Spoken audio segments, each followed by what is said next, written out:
പ്രിയമുള്ളവരെ, മറ്റൊരു വീഡിയോയിലേക്ക് ഹാർദവമായി സ്വാഗതം. 75 വർഷത്തിലധികമായി ഇന്ത്യൻ യൂണിയൻ മുസ്ലിം ലീഗ് ഈ രാജ്യത്ത് പ്രവർത്തിച്ചു പോരുന്നു. മുസ്ലിം ലീഗിൻ്റെ പ്രവർത്തനങ്ങളും മുസ്ലിം ലീഗ് പാർട്ടി അധികാരത്തിലുള്ളപ്പോഴും അധികാരത്തിലില്ലാതെയും കൊണ്ടുവന്നതായ സംവിധാനങ്ങളും പദ്ധതികളുമൊക്കെ, അല്ലെങ്കിൽ കൊണ്ടുവരാൻ ശ്രമിക്കുകയും തുടക്കം കുറിച്ചതുമായ കാര്യങ്ങളുമൊക്കെ സ്വന്തമായിട്ടോ അല്ലെങ്കിൽ സ്വന്തക്കാർക്കോ, അതുമല്ലെങ്കിൽ നമ്മളൊക്കെ ജീവിക്കുന്നതിൻ്റെ ചുറ്റുവട്ടത്തിൽ ജീവിക്കുന്നവരോ അനുഭവിച്ചുകൊണ്ട് ദാഹം അകറ്റുമ്പോഴും ചില ആളുകൾ ചോദിക്കും, അറിയാത്തത് കൊണ്ടല്ല, ലീഗ് എന്താ അവിടെ ചെയ്തത്, ലീഗ് കൊണ്ട് ആർക്കാ ഗുണം കിട്ടിയത്, അതിൽ കുറച്ച് പണക്കാരും പൈസക്കാരും അതിൻ്റെ തലപ്പത്തിരിക്കുന്ന നേതാക്കളും അവരുടെ കുടുംബവും മക്കളും അവർക്കൊക്കെ നേട്ടങ്ങളും ഗുണങ്ങളുമൊക്കെ ഉണ്ടായി എന്നതല്ലാതെ മറ്റുള്ളവർക്ക് എന്താണ് ലീഗ് കൊണ്ട് കിട്ടിയത് എന്നൊക്കെ പറഞ്ഞുകൊണ്ട് ചോദിച്ചു വരുന്നവരെയും കാണാം, അല്ലെങ്കിൽ മറ്റുള്ളവരെ തെറ്റിദ്ധരിപ്പിക്കാൻ വേണ്ടി ചോദിക്കുന്നവരെയും നമുക്ക് കാണാം. അവരോടൊക്കെ നമ്മൾ ലീഗ് ചെയ്തിട്ടുള്ള നേട്ടങ്ങളും ലീഗ് കൊണ്ട് ഉണ്ടായിട്ടുള്ള ഗുണങ്ങളുമൊക്കെ എത്ര പറഞ്ഞു കൊടുത്താലും അവരത് വീണ്ടും വീണ്ടും ചോദിച്ചു കൊണ്ടേയിരിക്കും. അപ്പോൾ അതൊരു തരം രോഗമാണ്. ആ രോഗത്തിന് നമ്മുടെ കയ്യിൽ മരുന്നില്ലെങ്കിലും മുസ്ലിം ലീഗ് എന്ന പാർട്ടിക്ക് പറയാൻ എമ്പാടുമുണ്ട്. മുസ്ലിം ലീഗിൻ്റെ യുവ പ്രഭാഷകനും MSFൻ്റെ സംസ്ഥാന പ്രസിഡന്റുമായ PK നവാസിൻ്റെ ഒരു കിടിലം പ്രസംഗമുണ്ട്. ആ പ്രസംഗം നമ്മൾ കേൾക്കുക. അത് അവസാനം വരെ കേൾക്കുമ്പോൾ കുറേ കാര്യങ്ങളൊക്കെ ചുരുക്കി മനസ്സിലാക്കാൻ സാധിക്കും എന്നുള്ളത് കൊണ്ടാണ് ആ പ്രസംഗം കേൾപ്പിക്കാം എന്ന് കരുതിയത്. അപ്പോൾ ആ പ്രസംഗത്തിലേക്ക് പോകാം. പ്രിയപ്പെട്ടവരെ, ഇന്ന് മുസ്ലിം ലീഗ് പാർട്ടി ഒരു നാടിന്റെ അനിവാര്യതയായി മാറിയ ഒരു കാലത്താണ് നമ്മളുള്ളത്. ലീഗ് എന്ന് പറയുന്ന രാഷ്ട്രീയ പാർട്ടി മലയാളിയുടെ അനിവാര്യതയായി മാറ്റി നിർത്താൻ കഴിയാത്ത ഒന്നായി ഇന്ത്യൻ യൂണിയൻ മുസ്ലിം ലീഗ് മാറി. നമുക്കെല്ലാവർക്കും അറിയാം, എന്റെയും നിങ്ങളുടെയും പ്രിയപ്പെട്ട പ്രസ്ഥാനം കേരളത്തിലെ MLA-മാരുടെ എണ്ണത്തിൽ നമ്മൾ 1-ാം സ്ഥാനത്തല്ല, 2-ാം സ്ഥാനത്തല്ല, അങ്ങനെ ഒരു റാങ്കിലും നമ്മളില്ല. MP-മാരുടെ കാര്യത്തിൽ നമ്മൾ കേരളത്തിൽ അങ്ങനെ ഏറ്റവും മികച്ച രാഷ്ട്രീയ പാർട്ടിയാണ്, ഏറ്റവും കൂടുതൽ എണ്ണം MP-മാരുള്ള പാർട്ടിയാണ് എന്ന അഭിപ്രായവും നമുക്കില്ല. പഞ്ചായത്ത് മെമ്പർമാരുടെ കാര്യത്തിൽ ഏറ്റവും വലിയ പാർട്ടി അല്ല ലീഗ്. പഞ്ചായത്ത് അംഗങ്ങളുടെ, പഞ്ചായത്ത് പ്രസിഡന്റുമാരുടെ കാര്യത്തിൽ ഏറ്റവും കൂടുതൽ പഞ്ചായത്ത് പ്രസിഡന്റുമാരുള്ള പാർട്ടിയുമല്ല ലീഗ്. ലീഗ് ഒരു കൊച്ചു പാർട്ടിയാണ്. ആ കൊച്ചു പാർട്ടിയായി ലീഗ് എങ്ങനെയാണ് ഈ കേരളം എന്ന് പറയുന്ന ഈ മഹത്തായ സംസ്ഥാനത്തിന്റെ അനിവാര്യതയായി മാറുന്നത് എന്ന ഏറ്റവും പ്രധാനപ്പെട്ട ചോദ്യമാണ്. ഒരു രാഷ്ട്രീയ പാർട്ടിയെ സംബന്ധിച്ച് രണ്ട് ഭാഗങ്ങളുണ്ട്. ഒന്ന് അധികാരമുള്ള ഒരു രാഷ്ട്രീയം, മറ്റൊന്ന് അധികാരമില്ലാത്ത ഒരു രാഷ്ട്രീയം. അധികാരമുള്ള രാഷ്ട്രീയത്തിൽ ഒരു രാഷ്ട്രീയ പാർട്ടിക്ക് പഞ്ചായത്ത് തലങ്ങളിൽ പഞ്ചായത്ത് മെമ്പർമാരുണ്ടാകും, പഞ്ചായത്ത് പ്രസിഡന്റുമാരുണ്ടാകും, ബ്ലോക്ക് അംഗങ്ങളുണ്ടാകും, ജില്ലാ പഞ്ചായത്ത് അംഗങ്ങളുണ്ടാകും, നിയമസഭയിൽ സാമാജികന്മാരുണ്ടാകും, മന്ത്രിമാരുണ്ടാകും, അതിന്റെ എല്ലാ സൗകര്യങ്ങളും ഉണ്ടാകും. മറുഭാഗത്ത് യൂണിറ്റ് കമ്മിറ്റി ഉണ്ടാകും, പഞ്ചായത്ത് കമ്മിറ്റി ഉണ്ടാകും, നിയോജക മണ്ഡലം കമ്മിറ്റി ഉണ്ടാകും, ജില്ലാ ഘടകം ഉണ്ടാകും, സംസ്ഥാന ഘടകം ഉണ്ടാകും. ഒരു രാഷ്ട്രീയ പാർട്ടിയെ സംബന്ധിച്ച് രണ്ടു തരത്തിലാണ് പ്രവർത്തനങ്ങൾ ഉണ്ടാവുക. ഒന്ന് അധികാരമുള്ള രാഷ്ട്രീയ പാർട്ടി, മറ്റൊന്ന് അധികാരമില്ലാത്ത രാഷ്ട്രീയ പാർട്ടി.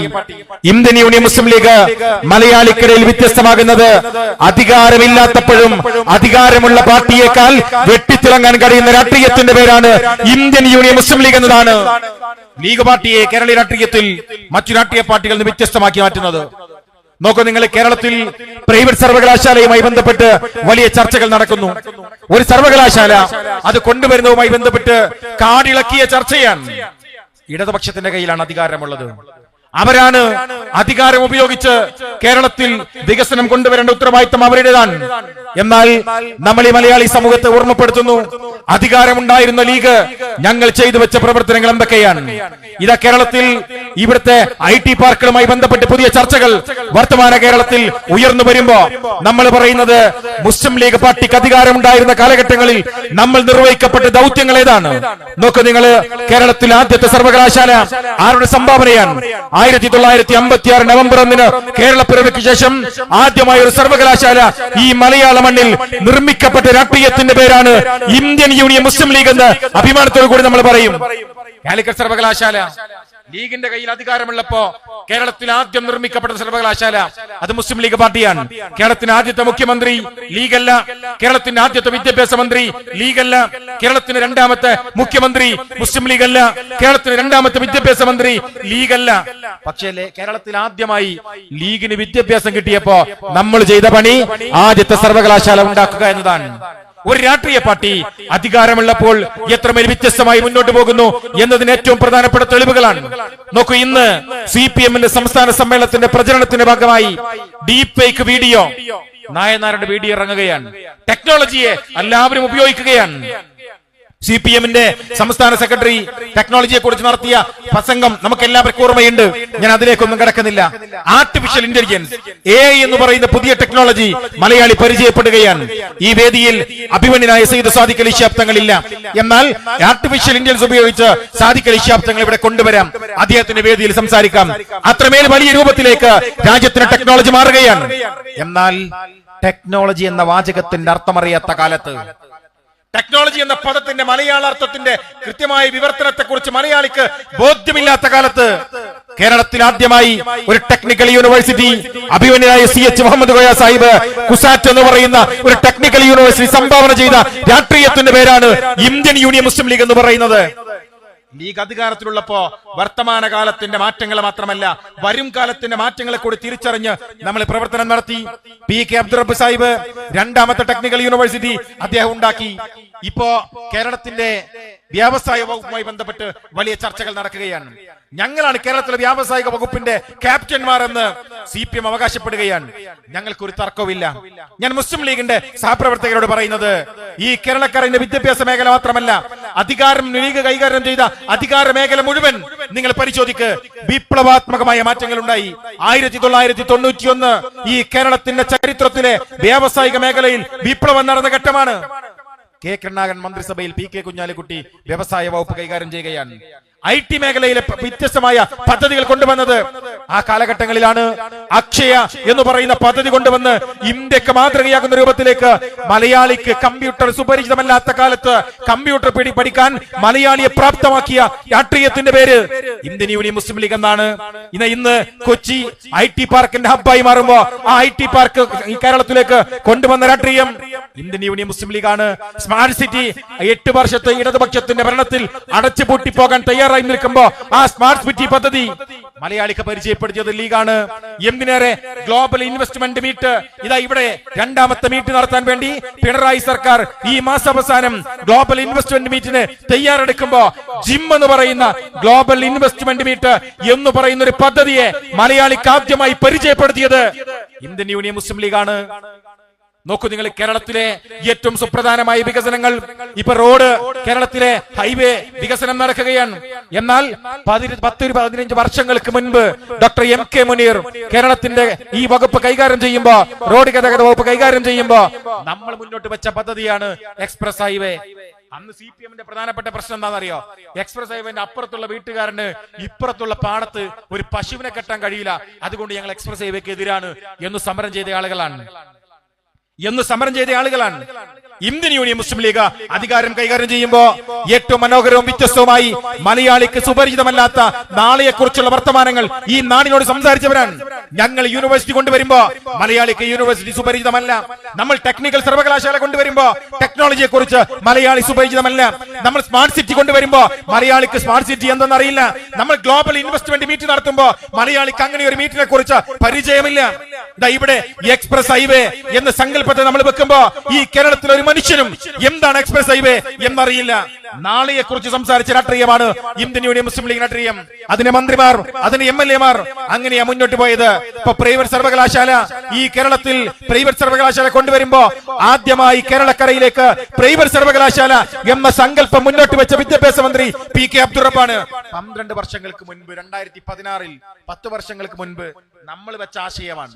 എന്ന് വെച്ചാൽ നമ്മൾ ഇന്ന് ഭരിക്കുന്ന CPM-ന്റെ ഭരണകൂടത്തെക്കാൾ വർഷങ്ങൾക്ക് മുൻപ് സഞ്ചരിക്കാൻ കഴിയുന്ന മസ്തിഷ്കമുള്ള രാഷ്ട്രീയ നേതൃത്വത്തിന്റെ പേരാണ് ഇന്ത്യൻ യൂണിയൻ മുസ്ലിം ലീഗ് എന്ന് പറയുന്നത്. നമ്മൾ അത് വളരെ വ്യവസ്ഥാപിതമായി കാണിച്ചതാണ്.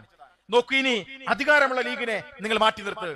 അധികാരമില്ലാത്ത ലീഗ്, നേരത്തെ ഞാൻ ഇവിടെ സൂചിപ്പിച്ചതുപോലെ പഞ്ചായത്ത് കമ്മിറ്റി, ഇവിടുത്തെ ജില്ലാ കമ്മിറ്റികൾ, നിയോജക മണ്ഡലം കമ്മിറ്റി, കേരളത്തിലെ 14 ജില്ലാ കമ്മിറ്റി, ഒരു സംസ്ഥാന കമ്മിറ്റി, പോടൂരിലെ പഞ്ചായത്ത് കമ്മിറ്റി പോലെ ഒരു രാഷ്ട്രീയ പാർട്ടി ഘടകമുണ്ട്.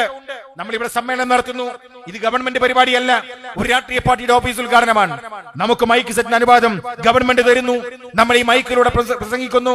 ഈ പരിസരവാസികൾ മുഴുവൻ ഒരുപക്ഷെ അസ്വസ്ഥമായി കേൾക്കുന്നവർ, പരീക്ഷയ്ക്ക് പഠിക്കുന്ന കുട്ടികൾക്ക് പ്രയാസം ഉണ്ടാകാം, ഗതാഗത തടസ്സം ഉണ്ടാകുമ്പോ ഈ വാഹനത്തിൽ പോകുന്ന ആളുകൾക്ക് തടസ്സം ഉണ്ടാകാം.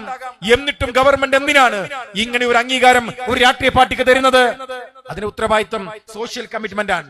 ഒരു രാഷ്ട്രീയ പാർട്ടി സമൂഹത്തോട് കമ്മിറ്റ്മെന്റ് ഉണ്ടാകും. കോഴിക്കോട് കടപ്പുറത്ത് ഏതെങ്കിലും ഒരു പാർട്ടി വലിയ സമ്മേളനം നടത്തിയാൽ അന്ന് കോഴിക്കോട് സ്തംഭിക്കും, ജനങ്ങൾ പ്രയാസപ്പെടും. ആ പ്രയാസങ്ങൾക്ക് ഈ പാർട്ടി അവർക്ക് തിരിച്ചു നൽകുന്ന ഒന്നാണ് സോഷ്യൽ കമ്മിറ്റ്മെന്റ്. അതെല്ലാ രാഷ്ട്രീയ പാർട്ടിക്കും ബാധകമാണ്. CPM-ന് ബാധകമാണ്, കോൺഗ്രസിന് ബാധകമാണ്, ഇവിടുത്തെ BJP-ക്ക് ബാധകമാണ്, ലീഗിന് ബാധകമാണ്. നമ്മളെ ഈ ജനങ്ങൾ അംഗീകരിക്കുന്നത് നമ്മൾ നടത്തുന്ന സമ്മേളനങ്ങൾ കൊണ്ട്, നമ്മൾ നടത്തുന്ന റാലികൾ കൊണ്ട് സമൂഹത്തിൽ ആർക്കെങ്കിലും പ്രയാസം ഉണ്ടാകുമ്പോ അവർ അതിന് പ്രശ്നമില്ലാതെ കടന്നു പോകുന്നത്. നാളെ ഒരു പ്രതിസന്ധി വന്നാൽ ഈ നാടിനെ സംരക്ഷിക്കാൻ ഈ രാഷ്ട്രീയ പ്രസ്ഥാനത്തിലെ നേതാക്കന്മാർ, ഈ പൊതുപ്രവർത്തകന്മാർ അതിലുണ്ടാകണമെന്നതാണ്. ലീഗ് അതിന്റെ കർമ്മം നിർവഹിച്ചു. നോക്കൂ നിങ്ങൾ, മുസ്ലിം ലീഗ് പാർട്ടി രാഷ്ട്രീയത്തിന് അധികാരത്തിന്റെ തണലില്ലാതെ ഈ നാട്ടിൽ നടത്തുന്ന സേവന പ്രവർത്തനങ്ങൾ നമുക്കെല്ലാവർക്കും അറിയാം.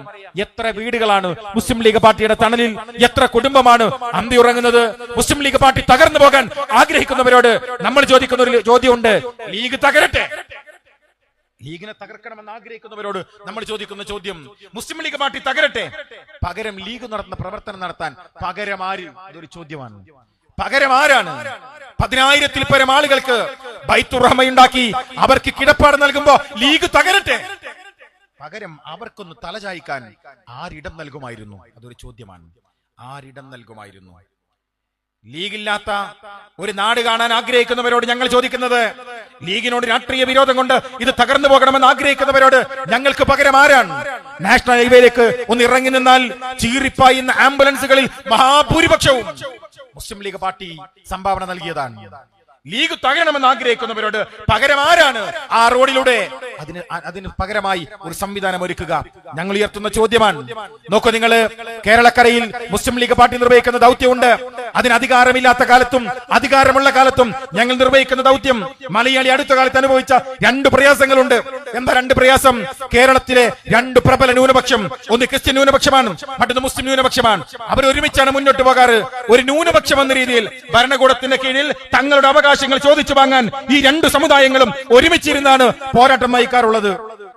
പക്ഷേ ഈ അടുത്ത കാലത്തായി ഈ 2 സമുദായങ്ങളെ തമ്മിലടിപ്പിക്കുന്ന രൂപത്തിലേക്ക് ഭരണകൂടങ്ങൾ മാറി. ആ ഭരണകൂടങ്ങൾ തമ്മിലടിപ്പിക്കാൻ വേണ്ടി പോകുന്നതിന്റെ അതിന്റെ ഏറ്റവും പീക്ക് ലെവലായി മുനമ്പം വിഷയം ഉണ്ടായി.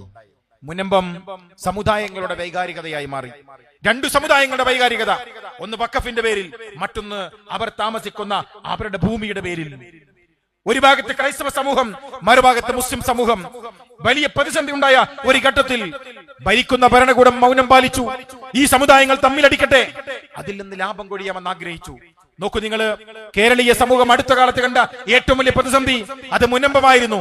എന്നാൽ മുനമ്പം ഒരു പ്രതിസന്ധിയല്ലെന്നും അത് കൈകാര്യം ചെയ്യാൻ കഴിയുമെന്നും കേരളീയ സമൂഹത്തെ ബോധ്യപ്പെടുത്തിയത് അഭിമന്യനായ സയ്യിദ് സാദിഖ് അലി ശിഹാബ് തങ്ങളാണ്.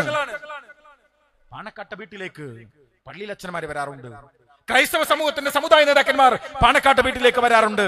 പാണക്കാടിന്റെ പാരമ്പര്യം എന്ന് പറയുന്നത് രാജ്യം ഭരിക്കുന്നവരും നാട് ഭരിക്കുന്നവരും സ്റ്റേറ്റ് ഭരിക്കുന്നവരും ഇന്ത്യ ഭരിക്കുന്നവരും ആ തറവാട്ടിലേക്ക് വന്നിട്ടുണ്ട്. ആ തറവാട്ടിലെ കാരണവർ അഭിമന്യനായ സയ്യിദ് സാദിഖ് അലി ശിഹാബ് തങ്ങൾ അങ്ങോട്ട് ചെല്ലുകയാണ് മുനമ്പത്തേക്ക്. അവിടുത്തെ ക്രൈസ്തവ സമൂഹത്തെ കാണുകയാണ്. എന്നിട്ട് പറയുന്നു, നിങ്ങൾ ആരും കുടിയിറക്കപ്പെടില്ല. ഇത് വഖഫാണ്, അതിന് ഞങ്ങൾ സംവിധാനം കാണാം. നിങ്ങൾ ആരും കുടിയിറക്കപ്പെടില്ല എന്ന് ഉറപ്പ് കൊടുത്തുകൊണ്ട് ഒരു പ്രശ്നം പരിഹരിക്കപ്പെടുമ്പോ ഈ മലയാളി സമൂഹത്തിന് മുൻപിൽ 2 സമുദായങ്ങൾ നേർക്കുനേർ ഏറ്റുമുട്ടാൻ തയ്യാറായി നിൽക്കുമ്പോ, കാസയുൾപ്പെടെയുള്ള ഈ വിഷലിപ്തമായ സംഘടനകൾ തമ്മിലടിപ്പിക്കാൻ വേണ്ടി നിൽക്കുമ്പോ അങ്ങോട്ട് ചെന്ന സ്നേഹദൂതിന് നേതൃത്വം കൊടുത്ത അഭിമന്യനായ സാദിഖ് അലി ശിഹാബ് തങ്ങൾ ഇന്ത്യൻ യൂണിയൻ മുസ്ലിം ലീഗിന്റെ പതാക പിടിച്ച് ഈ മണ്ണിൽ നടത്തിയ രാഷ്ട്രീയത്തിന് ഒരു അധികാരവർഗത്തിന്റെയും പിന്തുണ ഉണ്ടായില്ല. ഒരു അധികാരവർഗത്തിന്റെയും ഒരു മന്ത്രിപ്പടയുടെയും കൂടെയല്ല അദ്ദേഹം പോയത്. ഒരു പാർട്ടിയുടെ അധ്യക്ഷൻ എന്ന രീതിയിൽ ആ കർത്തവ്യം അദ്ദേഹം നിർവഹിക്കുകയാണ്. ഞങ്ങൾ ചോദിക്കുന്ന ചോദ്യം, ലീഗ് തകരണമെന്ന് ആഗ്രഹിക്കുന്നവരോട് സാദിഖ് അലി തങ്ങൾ നിർവഹിക്കപ്പെട്ട ദൗത്യം നിർവഹിക്കാൻ പിന്നെ ആരാണ് ഈ മലയാളക്കരയിലുള്ളത്? ലീഗ് തകർന്നോട്ടെ, പകരം ആരുണ്ട്? 1000 പള്ളിയുടെ കാളി, ഐക്യരാഷ്ട്രസഭയിലേക്ക് പ്രതിനിധി അയച്ച രാഷ്ട്രീയ പാർട്ടിയുടെ പ്രസിഡന്റ്. ആ പ്രസിഡന്റ് എന്തിനാണ് ഇവിടുത്തെ പള്ളിയിലച്ചന്മാരുടെ അരമനകൾ കയറി ഇറങ്ങുന്നത് എന്ന് ചോദിക്കുന്നവരോട് ഞങ്ങൾ പറയുന്ന മറുപടി, മലയാളക്കരയിലെ ന്യൂനപക്ഷം ഇന്ന് അഭിമാന ബോധത്തോടു കൂടി ജീവിക്കുമ്പോ ഈ 2 സമുദായങ്ങളും ചേർന്നു നിന്നാണ് നമ്മുടെ അവകാശങ്ങളെ കുറിച്ച് സംസാരിച്ചത് ആ പാരമ്പര്യത്തിന്റെയും പൈതൃകത്തിന്റെയും പിൻഗാമിയാണ് അഭിമന്യായ സയ്യിദ് സാദിഖ് അലി ശിഹാബ് തങ്ങൾ. ഇതാദ്യമായി ഉണ്ടായതല്ല. മലയാളക്കരയിൽ ഇത്തരം പ്രവർത്തനങ്ങൾ ഉണ്ടാകുമ്പോൾ മുഴുവൻ ആ ദൗത്യം നിർവഹിക്കുക പാണക്കാട്ടെ ഒരു തങ്ങളാണ്. അന്ന് നമ്മുടെ മുൻഗാമികളുടെ കാലത്ത്, ബാബരിയുടെ കാലത്ത് അഭിമന്യനായ മുഹമ്മദ് അലി ശിഹാബ് തങ്ങൾ നിർവഹിച്ചു. തളിക്ഷേത്രത്തിന്റെ ഘട്ടത്തിൽ നമ്മളെ നിർവഹിച്ചു. എന്തിനേറെ പൂന്തുറ കലാപത്തിന്റെ ഘട്ടത്തിൽ നമ്മളെ നിർവഹിച്ചു. മാറാട് കലാപത്തിന്റെ സമയത്ത് നമ്മളെ നിർവഹിച്ചു. പയ്യോളി കലാപത്തിന്റെ കാലത്ത് നമ്മളെ നിർവഹിച്ചു. അവിടെ എന്തെന്നല്ല ആ പ്രശ്നത്തെ അഭിമുഖീകരിക്കാൻ മലയാളി കണ്ട ഒരേ ഒരു രാഷ്ട്രീയ പ്രസ്ഥാനം അത് ഇന്ത്യൻ യൂണിയൻ മുസ്ലിം ലീഗും ഒരു നേതാവ് അത് പാണക്കാട് സയ്യിദന്മാരുമായിരുന്നു. മുനമ്പത്തിലും നമ്മൾ ആ ഡ്യൂട്ടി നിർവഹിച്ചു. നോക്കൂ, അടുത്ത കാലത്ത് മലയാളി കണ്ട ഏറ്റവും വലിയ പ്രതിസന്ധി എന്താണ്? രണ്ടാമത്തെ പ്രതിസന്ധി വയനാട് ദുരന്തമാണ്. വയനാട് ദുരന്തം ലീഗ് തകരണമെന്ന് ആഗ്രഹിക്കുന്നവരോട് നമ്മൾ ചോദിക്കുന്ന ചോദ്യം, ലീഗ് തകരട്ടെ, നിങ്ങൾ പകരമൊന്ന് പറയാം, നിങ്ങൾ പകരം ഒരു സംവിധാനം പറയാം. വയനാട് ദക്ഷിണേന്ത്യ കണ്ട ഏറ്റവും വലിയ ദുരന്തമാണ്. ദക്ഷിണേന്ത്യ കണ്ട ഏറ്റവും വലിയ ദുരന്തം. ഒരു രാത്രി കൊണ്ട് ഒരു നാട്, ഒരു രാത്രി കൊണ്ട് 3 ഗ്രാമങ്ങൾ, ഒരു നാടൊന്നാകെ കടപുഴകിപ്പോയ ഒരു ഘട്ടം. മലപ്പുറത്തിന്റെ വയനാട് ചുരത്തിന് താഴെ നിലമ്പൂർ സഹകരണ ആശുപത്രിയിലേക്ക് മരണപ്പെട്ടു പോയവന്റെ മയ്യത്തിന്റെ തലയും കൈയും കാലും ഒക്കെ വേർതിരിഞ്ഞു വന്ന ഒരു ഘട്ടം, നമ്മൾ അന്താളിച്ചിരുന്ന ഒരു ഘട്ടം. ആ വയനാട് ദുരന്ത ഭൂമിയിലേക്ക് നിങ്ങൾ നിങ്ങളുടെ കണ്ണിനെ കൊണ്ടുപോ. ലീഗ് തകരണമെന്ന് ആഗ്രഹിക്കുന്നവർ, ലീഗ് വേണ്ടെന്ന് ആഗ്രഹിക്കുന്നവർ, ലീഗ് അധികാരമില്ലാത്ത ലീഗിനെ നിങ്ങൾ നിഷ്കാശം ഇല്ലാതാക്കാമെന്ന് ആഗ്രഹിക്കുന്നവരോട് നമ്മൾ ചോദിക്കുന്ന ചോദ്യം, അഭിമന്യായ സാദിഖ് അലി തങ്ങള് അന്ന് രാവിലെ നിലമ്പൂർ ഗവൺമെന്റ് ആശുപത്രിയിൽ പോകുന്നുണ്ട്. എന്നിട്ട് തങ്ങളുടെ ഒരു ഫേസ്ബുക്ക് പോസ്റ്റ് ഉണ്ട്. ആ ഫേസ്ബുക്ക് ആധാരം എന്താണെന്നറിയോ? അവിടുത്തെ ആശുപത്രിയിലെ ഡോക്ടർ പറയാണ്, ഒരു മൃതശരീരം 3-4 കഷ്ണമായിട്ടാണ് വരുന്നത്. അപ്പൊ ഇതിനൊക്കെ ഫ്രീസർ വേണം, ഇതിനൊക്കെ ആംബുലൻസ് വേണം. ഇവിടുത്തെ ഫ്രീസറുകൾ തികയുന്നില്ല, ആംബുലൻസുകൾ തികയുന്നില്ല. ഒരു പാർട്ടിയുടെ പ്രസിഡന്റിനോട് ആ ആശുപത്രി ഡോക്ടർ പറഞ്ഞ് മിനിറ്റുകൾക്കകം അഭിമന്യനായ സയ്യിദ് സാദിഖ് അലി ശിഹാബ് തങ്ങൾ ഫേസ്ബുക്കിൽ ഒരു പോസ്റ്റാണ്. കാസർഗോഡ് മുതൽ തിരുവനന്തപുരം വരെ മുസ്ലിം ലീഗ് ഓഫീസിലെ ഫ്രീസറുകൾ വയനാട്ടേക്ക് ചുരം കയറട്ടെ എന്നതിനും വൈകുന്നേരമാകുമ്പോഴേക്കും വയനാട് ചുരത്തിൽ ആംബുലൻസുകൾ വരിക്ക് നിൽക്കുന്ന ചിത്രത്തെ മലയാളിക്ക് നൽകിയത് മുസ്ലിം ലീഗ് പാർട്ടിയാണ്. മറ്റൊരു പാർട്ടിയും ചെയ്തില്ല എന്നല്ല, മറ്റു പാർട്ടിക്കാർ ഉണ്ടായില്ല എന്നല്ല.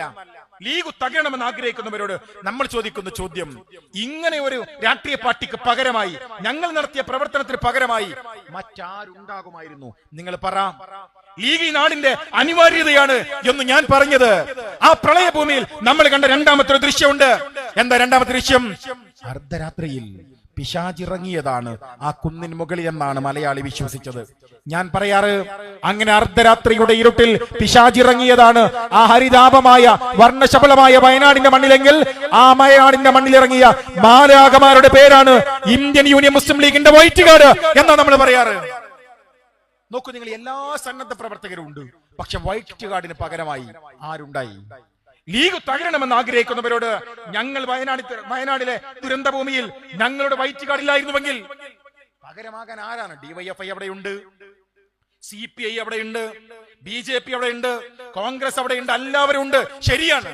പക്ഷെ ഞങ്ങളുടെ പോർഷൻ അത് ആര് തീർക്കുമായിരുന്നു? വൈറ്റ് ഗാർഡിന്റെ ദൗത്യം ആര് നിർവഹിക്കുമായിരുന്നു? അവിടെ ഒരു കമ്മ്യൂണിറ്റി കിച്ചൺ ഉണ്ടായിരുന്നല്ലോ, എല്ലാവർക്കും ഭക്ഷണം. ആർക്ക്? അധികാരി വർഗത്തിന്, പോലീസുകാരന്, അവിടുത്തെ എല്ലാ രാഷ്ട്രീയ പാർട്ടിക്കാരന്, എല്ലാ സംഘടനകൾക്കും ഭക്ഷണം കൊടുത്ത ഒരു ഊട്ടുപുര. ആ ഊട്ടുപുരയുടെ പേര് community kitchen run by Indian Union Muslim League എന്നാണ്. ആ ദൗത്യം ആര് നിർവഹിക്കുമായിരുന്നു? ഒക്കെ പോട്ടെ, എല്ലാം കഴിഞ്ഞ് കോഴിക്കോട്ടെ മുസ്ലിം ലീഗ് ഓഫീസിൽ അഭിമന്യനായ മുസ്ലിം ലീഗിന്റെ പ്രസിഡന്റ് സയ്യിദ് സാദിഖ് അലി ശിഹാബ് തങ്ങളുടെ പത്രസമ്മേളനമാണ്. ഞാൻ ഏറെ കൗതുകത്തോടു കൂടി ആ പത്രസമ്മേളനം ശ്രമിച്ചത്. ലീഗിന്റെ പ്രസിഡന്റ് ഒരു പത്രസമ്മേളനം നടത്തുകയാണ്. എന്താ അജണ്ട? വയനാട് ദുരന്തമാണ്. ആരാ ലീഗിന്റെ പ്രസിഡന്റ്? മന്ത്രിസ്ഥാനമുണ്ടോ? ഇല്ല. ഭരണമുണ്ടോ? ഭരണമില്ല. പ്രതിപക്ഷത്തിരിക്കുന്ന പാർട്ടിയുടെ അധ്യക്ഷൻ മുസ്ലിം ലീഗിന്റെ ഓഫീസിൽ പത്രസമ്മേളനം നടത്തുന്നു. എന്നിട്ട് എന്താ പറഞ്ഞത്? വയനാടിന്റെ ദുരന്ത ഭൂമി, ഏറ്റവും വലിയ മനുഷ്യനാശമുണ്ടായ ഈ സംഭവത്തിൽ ഞങ്ങൾ ഞങ്ങളുടെ പാക്കേജ് പ്രഖ്യാപിക്കുകയാണ്. ആരാ പ്രഖ്യാപിക്കേണ്ടത്? കേരളത്തിന്റെ മുഖ്യമന്ത്രി. എവിടെ വെച്ചാ പ്രഖ്യാപിക്കേണ്ടത്? സെക്രട്ടേറിയറ്റിനകത്ത് വെച്ച് മുഖ്യമന്ത്രി പത്രക്കാരോട് പാക്കേജ് പ്രഖ്യാപിക്കും മുമ്പേ ഇന്ത്യൻ യൂണിയൻ മുസ്ലിം ലീഗിന്റെ പ്രസിഡന്റ് കോഴിക്കോട്ട് ഓഫീസിൽ വെച്ച് വയനാട്ടിലെ ദുരന്ത ഭൂമിക്ക് ഒരു പ്രഖ്യാപനം നടത്തുകയാണ്. ആരെയും തോൽപ്പിക്കാനല്ല, ഗവൺമെന്റ് മുൻപേ പ്രഖ്യാപിക്കാനുമല്ല. ഞങ്ങൾ ആ ദുരന്ത ഭൂമിയിൽ നിന്ന് അനുഭവിച്ചവരായതുകൊണ്ട് അവരുടെ വേദന അറിയാം. ലീഗ് പ്രഖ്യാപിച്ചു 100 വീടുകൾ ഈ വയനാട്ടിലെ ദുരന്ത ഭൂമിക്ക് ഞങ്ങൾ കൊടുക്കാമെന്ന്. ഇന്ത്യൻ യൂണിയൻ മുസ്ലിം ലീഗിന്റെ പ്രസിഡന്റ് പത്രസമ്മേളനം നടത്തി കോഴിക്കോട് പറയുമ്പോ കേരളത്തിന്റെ ഭവന വകുപ്പ് കൈകാര്യം ചെയ്യുന്നത് മുസ്ലിം ലീഗ് പാർട്ടിയല്ല. നോക്കൂ നിങ്ങൾ, അവിടുത്തെ വിദ്യാർത്ഥികളുടെ വിദ്യാഭ്യാസം നിലച്ചുപോയി. അതുകൊണ്ട് അവരുടെ പുനർവിദ്യാഭ്യാസം അത് ഞങ്ങൾ ഏറ്റെടുക്കുന്നു എന്ന് മുസ്ലിം ലീഗിന്റെ പ്രസിഡന്റ് പ്രഖ്യാപിക്കുമ്പോ സാദിഖ് അലി ശിഹാബ് തങ്ങളുടെ ബ്രാക്കറ്റിൽ വിദ്യാഭ്യാസ വകുപ്പ് മന്ത്രി എന്നൊരു പേരില്ല. അദ്ദേഹത്തിന്റെ പാർട്ടിയുടെ അനുയായികൾ ഒരാളും നിലവിൽ വിദ്യാഭ്യാസ വകുപ്പ് കൈകാര്യം ചെയ്യുന്നില്ല. പക്ഷേ വയനാടിന്റെ വിദ്യാഭ്യാസത്തെ നമ്മൾ ഏറ്റെടുക്കുകയാണ്. അടച്ചുപൂട്ടിപ്പോയ അവിടുത്തെ സ്ഥാപനങ്ങളുണ്ട്. അവിടുത്തെ സ്ഥാപനങ്ങൾ ആ വ്യാപാരികൾക്ക് മുഴുവൻ 1.5 ലക്ഷം രൂപ വിതരണം ചെയ്യാമെന്ന് മുസ്ലിം ലീഗിന്റെ പ്രസിഡന്റ് കോഴിക്കോട്ടെ പത്രസമ്മേളനത്തിൽ പ്രഖ്യാപിക്കപ്പെടുമ്പോ കേരളത്തിലെ തൊഴിൽ വകുപ്പ് മന്ത്രി അത് CPM-കാരനാണ്. നമ്മൾ പ്രഖ്യാപിച്ചു ഇവിടുത്തെ സാധാരണക്കാരായ കച്ചവടക്കാർ 1.5 ലക്ഷം രൂപ വീതം അവർക്ക് നഷ്ടപരിഹാരം. ലീഗ് പ്രഖ്യാപിക്കുമ്പോ തൊഴിൽ വകുപ്പ് ലീഗ് അല്ല ഭരിക്കുന്നത്. നോക്കൂ നിങ്ങള്, ഇവിടുത്തെ ജോലിയുമായി ബന്ധപ്പെട്ട് അഭ്യസ്തവിദ്യരായ ചെറുപ്പക്കാരികളെയും വിളിച്ചുകൂട്ടി ഇന്റർവ്യൂ നടത്തി പാസ്പോർട്ട് ഇല്ലാത്തവർക്ക് മുസ്ലിം ലീഗിന്റെ നിയമസംഘടനയുടെ നേതൃത്വത്തിൽ പാസ്പോർട്ടിന് അപേക്ഷ കൊടുത്ത് ആ പാസ്പോർട്ട് വാങ്ങിച്ച് മുസ്ലിം ലീഗിന്റെ പ്രവാസി സംഘടനയായ KMCC-യുടെ നേതൃത്വത്തിൽ അവർ വിദേശത്ത് കൊണ്ടുപോയി നല്ല ജോലിയിൽ പ്രവേശിപ്പിക്കപ്പെടുമ്പോ ഇവിടുത്തെ അധികാരവർഗത്തിന്റെ ഒരു പിന്തുണയും മുസ്ലിം ലീഗ് പാർട്ടിക്കുണ്ടായില്ല. വാഹനങ്ങൾ നഷ്ടപ്പെട്ടു പോയവന് ലീഗ് വാഹനം കൊടുക്കുമ്പോ എല്ലാ സംവിധാനം ചെയ്യുമ്പോ ഏറ്റവും അവസാനം 2 മാസത്തോളം തന്റെ ജീവിതത്തിലെ ഏറ്റവും മനോഹരമായി ഒരു രാത്രിയിൽ തന്റെ വീടിന്റെ അകത്തെ കിടപ്പുമുറിയിൽ മനോഹരമായി കിടന്നുറങ്ങി നേരം വെളുത്തപ്പോ എല്ലാം നഷ്ടപ്പെട്ടു പോയി. പിതാക്കൾ നഷ്ടപ്പെട്ടു പോയി, മാതാവ് നഷ്ടപ്പെട്ടു പോയി, കുടുംബങ്ങൾ നഷ്ടപ്പെട്ടു പോയി. ഏകനായി നിൽക്കുന്നവൻ സ്കൂളിന്റെ വരാന്തയിലേക്ക് അഭയം പ്രാപിക്കേണ്ടി വന്ന വയനാടിലെ പാവപ്പെട്ട ചൂരൽമലയിലെ ജനങ്ങൾ അവർ ആ ക്യാമ്പിൽ നിന്ന് തിരിച്ച് വാടക വീട്ടിലേക്ക് പോകുമ്പോ സ്നേഹത്തോടെ ചേർത്ത് വെച്ചിട്ട് മുസ്ലിം ലീഗ് പറഞ്ഞു ഇത് ഞങ്ങളുടെ വക ഒരു 15,000.